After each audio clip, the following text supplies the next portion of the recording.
Hi అండి, అందరూ ఎలా ఉన్నారు? నేను మీ ప్రియరాగాలు. నేను బాగున్నాను. మీరు కూడా విద్యాబుద్ధులతో ఆరోగ్య ఐశ్వర్యాలతో సిరి సంపదలతో నిన్ను నూరేళ్ళు సంతోషంగా ఉండాలని ఆ దేవుణ్ణి కోరుకుంటున్నాను. ముందుగా నిన్నటి చిలిపి ప్రశ్నకి సమాధానం తెలుసుకున్నాము. దానికి సమాధానం ఏంటి అంటే లవంగం. పైన నల్లగా ఉంటుంది, కింద 4 చెవుల్లాగా 4 పక్కలకి ఉంటుంది కదండి. కాబట్టి దానికి సమాధానం వచ్చి లవంగం. ఇప్పుడు నేను మీకు 2 విషయాలు చెప్పాలనుకుంటున్నాను. అందులో ఒకటి, ఒక భిక్షగాడు భార్యాభర్తలు ఇద్దరూ కొట్టుకుంటూనో తిట్టుకుంటూనో ఇద్దరూ ఇప్పటికీ కలిసే ఉండాలి, లేకపోతే వారి జీవితాలకి అర్థం అనేదే ఉండదు. ఎవరినైనా సరే ఒక మాట అనే ముందు ఆలోచించి మాట్లాడు. ఎందుకు అంటే అనేవాడు మర్చిపోతాడేమో కానీ వినేవాడు మాత్రం ఎప్పటికీ మర్చిపోడు.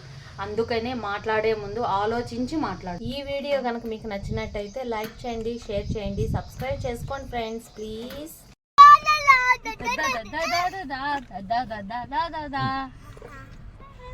అశోక్ వాళ్ళు ఆడే ఉన్నారు. చెప్తాను కదా ఎవరో ఒకటి ఉంటారనే. మా క్లాస్ లో ఉన్నారు.